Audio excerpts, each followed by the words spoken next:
Bienvenue tout le monde dans l'édito avec Simon Rochelot. Simon, peut-être souligner en passant, pour les gens qui s'intéressent, l'entrevue que tu as donnée Ouais, avec Rebel News. J'ai vu ça passer là, un petit peu partout sur leur chaîne YouTube, sur X, sur, je pense, Facebook aussi. Donc, c'est quand même assez facile à retrouver. Puis ça aborde des thématiques qu'on a abordées la semaine ouais, passée dans le exact. cas du projet de loi 57, si ma Oui, c'est mémoire est ça. bonne. On parle tellement de lois différentes que puis il y a le fédéral, il y a le provincial. Des fois, on vient qu'on se mêle dans les numéros, là, 63, 57. Ouais, ouais, ouais, ouais. Mais non, j'ai bien aimé l'expérience. C'était ma première expérience avec Rebel News. Puis pour vrai, le traitement de l'échange qu'on a eu, c'était super agréable. Je pense que les gens qui vont écouter ça vont y gagner quelque chose. Le montage a été tout à fait correct. Mhm. Vraiment, non, c'était numéro un. Ah, absolument. Et écoute, cette semaine, parlons de choses cruciales et importantes. Il en va, Mhm. comme disait le député de Québec solidaire, Haroun Boisy, nous sommes inquiets pour l'humanité, hein, la survie de l'humanité est en jeu en ce moment. Ouais. Donc, les changements climatiques, le changement climatique, c'est plus à la mode. Là. Aujourd'hui, il faut dire crise ou génocide. Là. Des règlements, des fois aussi. Dérèglement, ouais, c'est ça. Urgence, crise. Fait que, bref, mettez le Ouais. qualificatif que vous voulez. Là. Il y a d'aucuns appelleraient ça l'apocalypse Oui. climatique.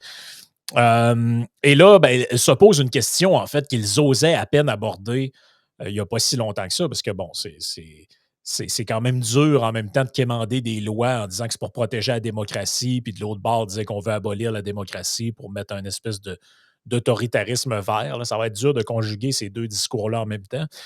Mais là, Radio-Canada nous a livré une émission hier qui s'appelle La démocratie est-elle efficace face à l'urgence climatique? Ouais. Avec en vedette là-dedans Étienne Leblanc à l'animation, François Delorme et Dimitri Katadodsis. Ça, Pas, je, pas faci- ça, je pas pense que c'est le facile. gars derrière la console Ouais, ou à la réalisation, donc pas très important dans le contexte. Et là, on nous dit, comme pour la mise en bouche, depuis plusieurs années, les gouvernements multiplient les promesses pour lutter contre les changements climatiques. Force est de constater que leurs politiques ne sont pas à la hauteur du défi à surmonter. Fait que tout ce qu'on vous fait subir depuis des dernières années, il n'y a rien là comparé à ce qu'il faudrait faire. La recherche du consensus et du débat ralentit les prises de décision alors que la crise climatique est urgente. Existe-t-il une solution? Et tout à fait par hasard, le maire de Québec tient à peu près les mêmes propos. Tiens, pour la mise en bouche, Ouais. on va écouter ce qu'il avait à dire. Dans la période des questions, tu vois, c'était vendredi dernier, la même journée, j'ai dit hier tout à l'heure, mais c'est vendredi, qui est sortie l'émission de Mhm. Radio-Canada. Donc, voici ce que Bruno Marchand avait à dire. Je peux vous dire qu'en Chine, ils se prennent de grands virages. Avec leur type de gouvernement, il n'y a pas beaucoup de consultations. Quand les virages se prennent, ils les prennent rapidement. Et en général, ils peuvent être plus rapides à faire les changements que nous, de par leur capacité à implanter, imposer des changements. Nous, pendant ce temps-là, on en fait quoi? On attend que la Chine se bouge, on attend que l'Inde se bouge encore plus, on attend que les autres soient encore plus prêts à faire avec leurs initiatives du commerce mondial. Je peux vous dire qu'en Donc, Ça rappelle Justin Trudeau autrefois là, qui admirait China's Basic Dictatorship. Là. ouais, c'est exactement ça qu'il dit en gros. Là. Puis, Ouais. il dit, tu sais, là, puis il y a un peu un aspect aussi derrière tout ça qui est comptez-vous chanceux qu'on vous consulte, on pourrait faire comme en Chine et tout vous imposer, puis ça irait beaucoup plus vite. Puis, tu sais, en tout cas, il y a un propos derrière ça qui est très inquiétant. Là. Mais ça a-tu suscité des réactions? Là? Je vais Non. dans les journaux locaux de Québec, parce que moi, je suis dans la région de Montréal, mais de ton bar, ça Oh a-tu. non, non, ça passe comme du beurre dans le poêle, ça, comme une lettre à la poste. Il n'y a pas de OK. problème. C'est un Ah. propos totalement normal. Puis il faut Ouf. comprendre, là, il y a toujours une espèce de banalisation de ce genre de propos-là. Tu sais, c'est drôle parce que dans notre société, mettons que tu dis, ouais, mettons un gars avec une robe de 50 ans qui lit des histoires à des jeunes de 7 8 ans à la bibliothèque. Je suis comme, je suis pas sûr, c'est vraiment nécessaire. Hey, là, c'est crypto-fasciste, Ouais. transphobe, tu sais, là, tout y passe. Il y a plus de. Tu sais, là, le procès d'intention, il est total. Par contre, quelqu'un qui dit, comme ce qu'on vient d'entendre, écoutez, en Chine, là, c'est quand même extrêmement intéressant. Là, ils peuvent faire des projets très rapidement. Pendant ce temps-là, nous, ici, on se mord les pieds dans la démocratie. Tu sais, qu'est-ce qu'on attend, là? Que la Chine et l'Inde soient avant-gardistes par rapport à nous autres? By the way, ils sont avant-gardistes de rien, là, mais ça, c'est une autre Non. histoire. Là. Et ça, ben, il faut comprendre, c'était dans le contexte, tu sais, puis c'est pas tout à fait ce qu'il voulait dire. Tu sais, là, toutes les nuances sont Oui, permises, oui, oui, oui, toutes oui. les nuances sont de mise. Et donc là, tu as écouté l'émission de Radio-Canada et j'ai sorti 5 cotes que tu m'avais demandé de sortir. Ouais. On peut peut-être écouter la première, à moins que tu voulais mettre autre chose Non, en c'est contexte parfait. avant. La première, c'est ça, je trouve, c'est pour bien introduire. Ça dure 1 minute 47. Là, c'est vraiment la première minute 47 de l'émission. C'est vraiment pour la mise en contexte. Ça donne le ton. Je pense que ça vaut la peine d'être entendu. Ouais, ouais, ouais. Et là, à titre de précision, les genres de sons de didgeridoo en arrière pour avoir de l'air plus dramatique, c'est pas moi qui les ai mis, OK? C'est vraiment l'idée de la réalisation de l'émission. Ils ont pensé qu'en mettant un genre de Oui, oui, en oui. fond en arrière, je sais pas, peut-être ça déclenche quelque chose dans le cerveau. Il y a peut-être des études à faire là-dessus. Là. Mais donc, ça vous aurez été prévenu. Ouais. C'est pas moi qui ai ajouté ça, c'est vraiment dans le fichier original. Donc, premier extrait, on met la table. Faites un petit exercice avec moi. Imaginez un monde où il serait possible de mettre en œuvre toutes les solutions nécessaires pour régler la crise climatique. Un monde où très vite, on pourrait faire tout ce qu'on sait qu'il faut faire pour renverser la vapeur, pour limiter les dégâts. Un monde où les responsables politiques ne seraient pas préoccupés par les prochaines élections. Où les faits scientifiques, uniquement les faits, dicteraient les politiques climatiques. Où les politiciens n'auraient pas à se plier aux intérêts des uns et des autres. Où des politiques publiques, peut-être impopulaires, mais nécessaires pour le bien commun à long terme, pourraient être mises en place. J'ai commencé à couvrir les questions climatiques il y a 20 ans. Et très honnêtement, j'avoue qu'avoir les choses allées depuis, avoir le manque d'action politique, malgré tous les avertissements lancés par les scientifiques au fil des décennies, je me prends parfois, moi aussi, à rêver à ce genre de monde. Mais ce monde-là que je viens de vous décrire, vous le savez autant que moi, il n'existe pas vraiment. En tout cas, pas dans le système dans lequel on vit. Les règles démocratiques ne nous permettent pas d'aller aussi vite qu'on le voudrait ou aussi loin. La démocratie, elle est fondée sur les compromis, sur les arbitrages. Ouais. Ça part très bien. Hein? Pas Ça très part... bien. Moi, je voulais garder ça pour plus tard dans la discussion, mais là, ça vient trop me chercher parce que ça fait déjà une couple de fois que je l'entends en préparation de l'émission d'aujourd'hui. Je me dis, m'a cité François Pérusse parce que ça, m'amener, c'est une question d'aller à l'école. Là, tu te dis là, je vais devoir citer Winston Churchill qui disait la démocratie est le pire régime après tous les autres. Ben, c'est exactement ça. Oui, des fois, des affaires qui nous gossent un peu en démocratie, oui, il y a des délais, c'est long, etc.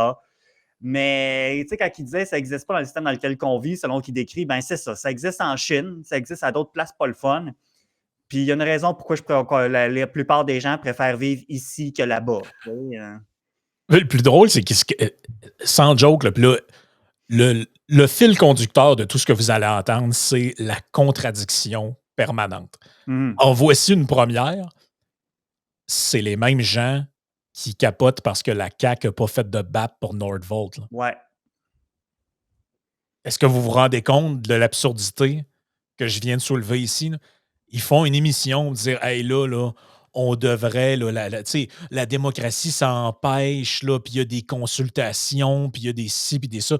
Il faudrait aller plus vite, là, puis il faut commencer à se poser des questions là, sur est-ce que la délibération, les règles de ci et ça pour la démocratie, la consultation, est-ce que c'est pas en train de miner nos efforts parce qu'on va pas assez vite pour les changements climatiques? C'est exactement le même discours que celui de Fitzgibbon et Benoît Charette, qui ont dit, ben, écoutez, le BAP, là, de toute façon, il va nous le dire qu'on connaît déjà la réponse. c'est que Nordvolt, c'est un bon projet pour l'environnement. Ça va permettre de faire des batteries électriques, ça va alimenter des autobus électriques, etc., etc. Donc, pourquoi ralentir le processus encore de plusieurs mois alors qu'on a juste à le bypasser? Ben, Ben oui. ils font exactement ce que vous Ben venez de oui, ben dire. oui. Oui, Et puis il ce sont incarne, les mêmes qui dénoncent ça. oui, puis il incarne à la fois le juge, le juré, le jury, les parties, tu sais, c'est insupportable. Ah, c'est incroyable. Deuxième extrait. Donc là, Ouais. on va un petit peu plus loin dans la conversation. Ça se passe aux alentours de 9 minutes à peu près dans l'émission. Et là, on nous dit faudrait renouer avec une figure oubliée de la politique et de l'économie, le despote bienveillant. Oui, ben Pas ça que le peut-être juste problème. avant de mettre l'extrait, parce que ça, pour que les auditeurs comprennent, c'est que l'invité, on l'a nommé au début, il reçoit François Delorme, l'invité. Et qui est François Delorme? C'est quelqu'un qui travaille à l'Université de Sherbrooke, qui fait partie là, du truc, là, je crois, éco-fiscalité ou je ne sais trop, là, avec Ouais, ouais. Luc Godbout, chercheur bénévole au GIEC, enfin, là, dans l'audio, puis là, on ne mettra pas cet extrait-là, mais il donne tout son pedigree, là, le monsieur. Donc, ça vient d'un économiste. Et je serais curieux d'entendre ce que Vincent en pense éventuellement de ce petit Ben, c'est ça. passage-là qu'on va C'est mettre à un l'instant. des promoteurs québécois de ce qu'on appelle la décroissance. Là. Ouais, ouais, ouais. Ils sont peut-être une dizaine là, en tout et partout là, à faire la promotion de cette idée-là. Ils sont toujours invités partout et lui, c'en est un. Donc, voici ce qu'il nous dit par rapport au despote éclairé. C'est pour ça que le problème devient de plus en plus urgent. Moi, je fais toujours avec mes étudiants la comparaison avec le grand bateau. On a un grand bateau de croisière. On est tous là à faire la fête, à jouer au billard et tout ça sur le pont. Et il y a un timonier en haut qui voit un iceberg. Mais le gouvernement, c'est le timonier. Il peut nous laisser s'occuper de nos motoneiges, puis de nos motos, puis de toutes les choses qui sont le lot et les plaisirs de la vie quotidienne, mais on a une menace très loin que lui voit avec son télescope, mais nous, on n'est pas conscients de ça. Ouais. C'est ça le rôle de grand timonier du gouvernement. C'est ce qu'on appelle en économie un despote bienveillant. Ça, Wow! c'est là-dessus, quand l'occasion se présentera, je demanderai à Vincent jusqu'à quel point j'ai fait une recherche très rapidement hier, savoir si c'est un concept si accepté et si répandu, celui de despote bienveillant. Ça ne semble pas s'inscrire dans la pensée des économistes et des philosophes libéraux, en tout cas, là. Mais tu sais, il y a comme aussi un subtexte là-dedans. Tu sais, tu sens le mépris. Ah, le gouvernement peut nous laisser s'occuper de nos motoneiges puis de nos skidoo. Tu sais, je suis sur la page de François Delorme à l'école de gestion de l'Université de Sherbrooke. Je sais rapidement le petit paragraphe. Donc, François Delorme, il est également professionnel de recherche à la chaire en fiscalité de l'Université de Sherbrooke, où il travaille avec le professeur Luc Godbout sur des questions de finances publiques pour le Québec et pour le Canada. Il s'intéresse particulièrement aux questions économiques de la classe moyenne et aux inégalités. Je sais pas, moi, le petit subtexte que j'essaie de soulever ici, là, on me pardonnera l'anglicisme, là, c'est que de l'extrait qu'on vient d'entendre, je trouve pas que ça respire le respect envers la classe moyenne, mettons. Non, pas vraiment. Envers ce que le monde ordinaire aime, là. Mais moi, pour vrai, je pense que c'est un des pires. Puis, wait, there's more. Oui. C'est un des pires extraits que j'ai entendus parce que, écoute, il y a tellement d'affaires là-dedans. D'un, le gouvernement verrait des choses que vous ne voyez pas. Donc, c'est ça l'idée du despote bienveillant ou du despote éclairé. C'est en fait la vraie, peut-être la vraie traduction de ce concept-là, c'est plus le despote éclairé là, C'est un concept des Lumières, si je me rappelle bien. On parle entre autres au roi Frédéric II de Prusse, des monarques comme ça. Oui, Catherine de Russie et autres. Et c'est cette idée-là que le monarque, le régent, celui qui gouverne le peuple, lui voit devant, lui a à cœur l'intérêt supérieur de la nation, lui voit des choses que vous, pauvres mortels, ne voyez pas. Et ce qui est non dit là-dedans, c'est lui, en tant que tel, le commentateur, quel est son rôle là-dedans? Son rôle, c'est d'être l'avant-garde éclairée du prolétariat. C'est ça la réalité. D'où mon expression, l'avant-garde éclairée du granolariat. Là. Mais c'est exactement ça. Si vous ne savez pas ce que c'est que l'avant-garde éclairée du prolétariat, vous irez lire là-dessus. C'est dans la théorie marxiste. C'est l'idée que le peuple en lui-même est une espèce de masse informe qui a besoin d'être menée par les lumières de l'avant-garde éclairée. L'avant-garde éclairée amène à quoi finalement? Amène à la dictature du prolétariat. C'est un peu troublant quand même qu'on ait du pseudo-marxisme qui soit infiltré dans une école de gestion, parce que là, on ne passera pas cet extrait-là, mais vers la fin de l'entrevue, lui explique pourquoi il s'est radicalisé. François Delorme, il dit qu'il s'est radicalisé parce qu'il enseigne à des jeunes adultes éco-anxieux. Il dit, j'enseigne à des jeunes de 18 à 23 ans, ils sont tous éco-anxieux, nanana. Alors que la solution à l'éco-anxiété, c'est du pseudo-marxisme, de ce que je retiens. Là. C'est quand même spécial. Là. Ben, le pire là-dedans, c'est que quand des gens comme moi disent que ces gens-là, ce sont des éco-marxistes, là, on dit, ah, mais tu délires, c'est n'importe quoi, c'est exagéré. Comment qualifiez-vous quelqu'un qui nous dit que la société, c'est comme un bateau, là? Sur le bateau, tu as les matelots, c'est les citoyens. Ils sont tous chauds, ils font un peu n'importe quoi, ils jouent aux cartes. Le bateau est en train de dériver nulle part, là. En fait, vous êtes comme sur le Titanic, là. Vous êtes le Jack et Rose dans le char avec la main dans la vitre, là. Ça, c'est le peuple, là, en train de cabotiner, puis de libertiner, puis tu sais, vous vous adonnez à vos pulsions, puis vos affaires. Puis l'avant-garde éclairée, là, c'est ceux qui auraient dû être, qui n'auraient pas dû les regarder en bas, Le mais qui auraient capitaine, dû regarder au loin pour nous éclairer, parce là, on est en train de rentrer dans un iceberg, et c'est le rôle de l'État là, de voir venir les coups d'avance. Je vous rappelle qu'on parle de gens qui sont pas capables de gérer une société de traversiers, qui sont pas capables de gérer des hôpitaux sans qu'il y ait encore des fax et des adressographes dedans. Et lui, dans son esprit, l'État est un genre d'être omnipotent ou omniscient qui voit les coups venir d'avance. ça, c'est des gens qui C'est investissent incroyable. dans Taiga et Lyon Électrique, là, notamment. Là, tu te dis, ouais, mais eux autres, ils vont nous sauver. Exact. Et là, on arrive un petit peu plus loin dans l'entrevue, vers à peu près la moitié. Et là, on nous dit, ben, la démocratie, c'est-tu vraiment efficace, ça, oui ou non? On peut se poser la question. C'est ça qui l'a amené à se questionner sur l'efficacité de la démocratie à faire de la place aux solutions qui répondent vraiment à l'urgence.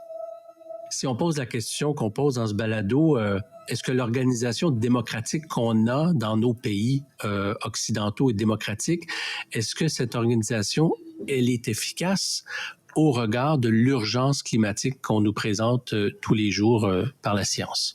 Ma réponse est un non à Arial 36. C'est simple. Et c'est pas une conviction, c'est simplement quand on regarde comment les décisions se prennent. Ouais. Et je pourrais aller encore plus loin que ça. Hippocrate disait, la première chose, c'est d'abord ne pas nuire. C'est ça qu'il disait. Hein? Et donc, avant de faire toutes ces choses-là de taxe carbone, on devrait commencer à ne pas subventionner toute la consommation et la production d'énergie fossile.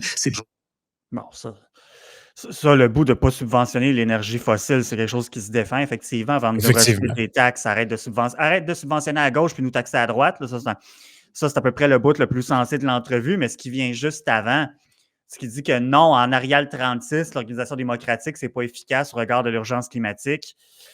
Moi, je trouve ça troublant. Puis, tu sais, le gars, là, je veux dire, c'est la liberté d'expression. J'ai pas de problème à ce qu'il dise ça.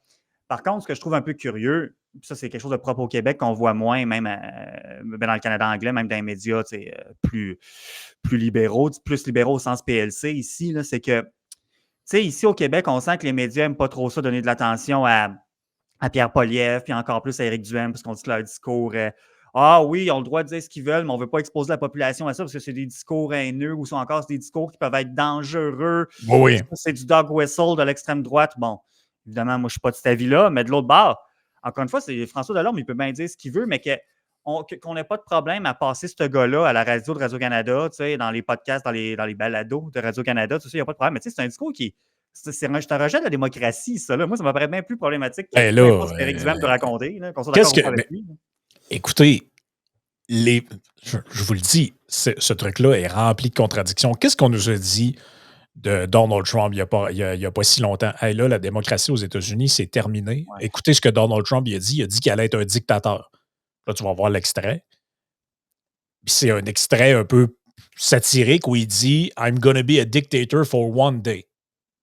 Là, il dit, la première journée, je vais signer des décrets, on va faire ça, ça, ça, ça, ça, puis ça. Ouais, c'était on va faire le mur, puis une autre affaire, je me rappelle plus Ouais, quoi, puis là. c'était autoriser du forage pétrolier. Ah, c'est ça, ouais, bon, T'sais, we're gonna build a wall and we're gonna drill, baby, drill. C'était c'est ça ça. c'était ça la phrase.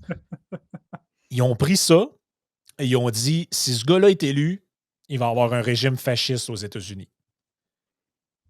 Imaginez que Poilievre, Trump, prenez le politicien que vous voulez, fassent des discours et disent, écoutez, devant l'ampleur des changements qu'on a à faire et devant la puissance de nos ennemis, du deep state ou de je sais pas quoi, Ben oui, va falloir se poser la question si la démocratie, c'est encore quelque chose qu'on peut se permettre. c'est fou, hein. Imaginez la- le ressac que de telles phrases feraient. Par contre, c'est dit dans une perspective environnementale, il n'y a pas de problème.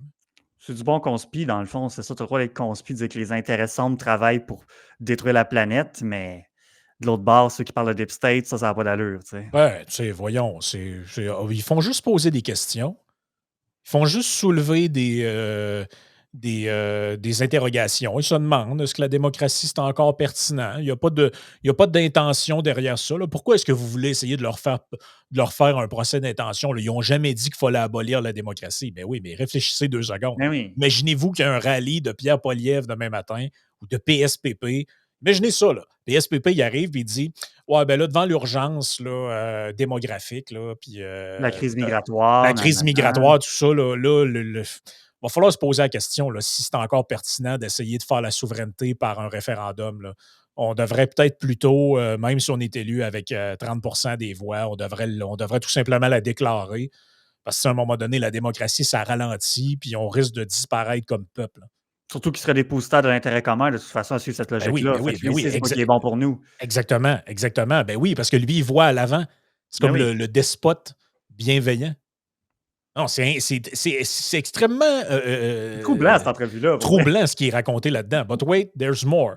Donc là, on nous dit, au nom du bien commun, évidemment, ben, les libertés individuelles, là, ça va être assez. Hein. On Ouais. a encore le temps volontairement de le faire nous-mêmes, ou toutes ces solutions-là dont on parle, elles vont s'imposer à nous d'une façon qui peut-être va être plus inconfortable. Il faut limiter les libertés individuelles au nom du bien commun. On le fait pour la crise pandémique. Là, il y a quelque chose qui va au-delà de mon petit désir de liberté. Lors de la discussion, Mon petit Ben, désir de liberté. ben oui, ben oui, ben oui. Puis évidemment, un peu plus loin, on le passera pas, là, mais on fait l'apologie de la gestion pandémique au Québec. Là, ça, on oublie ça ici là, pour aujourd'hui. Mais mon petit désir de liberté, ça, là, puis aussi, moi, à chaque fois que j'entends quelqu'un dire qu'il veut faire de quoi au nom du bien commun, dites-vous une chose, ce gars-là, il veut pas votre bien. Quelqu'un qui vous arrive qui dit moi, je fais ça pour le bien commun, là. Écoutez, 99 fois sur 100, là, disons qu'il y a des gros, moi, en tout cas, il y a des gros drapeaux rouges qui se font aller. Là. Je peux pas garantir que c'est 100% pas une bonne affaire, là, mais. Puis le pire là-dedans, c'est que au-delà, tu sais, il y a comme une naïveté là-dedans qui confine à la bêtise. Là. Vous pouvez peut-être sincèrement croire que vous êtes bienveillant. Là. Mhm. Et vous, si on vous donne les pleins pouvoirs, voici ce que vous allez faire au nom du bien commun. Mais si vous défendez ce genre de système-là et que vous prônez la fin des libertés individuelles, le début d'un genre d'air éco-fasciste, là, vous pensez que si vous allez être au pouvoir pour toujours, Ouais, puis que la qu'il y personne aura d'après. jamais, c'est ça, qu'il n'y aura jamais de gens non bienveillants qui vont arriver? C'est ça le problème des. Tu sais, oui, les autocraties, puis les monarchies, puis tout ça dans le monde, ça avait un certain côté positif. Bon, les gens disaient ça assure la stabilité du pouvoir, l'intérêt supérieur du royaume, le monarque est pas redevable. Il pouvait prendre certaines actions parce qu'il était redevable à Dieu, il n'était pas redevable à la population, etc. Bon, OK, on peut. Tu sais, tous les arguments ont été étudiés là-dessus. Mais il y en a un problème avec l'autoritarisme qui est fondamental.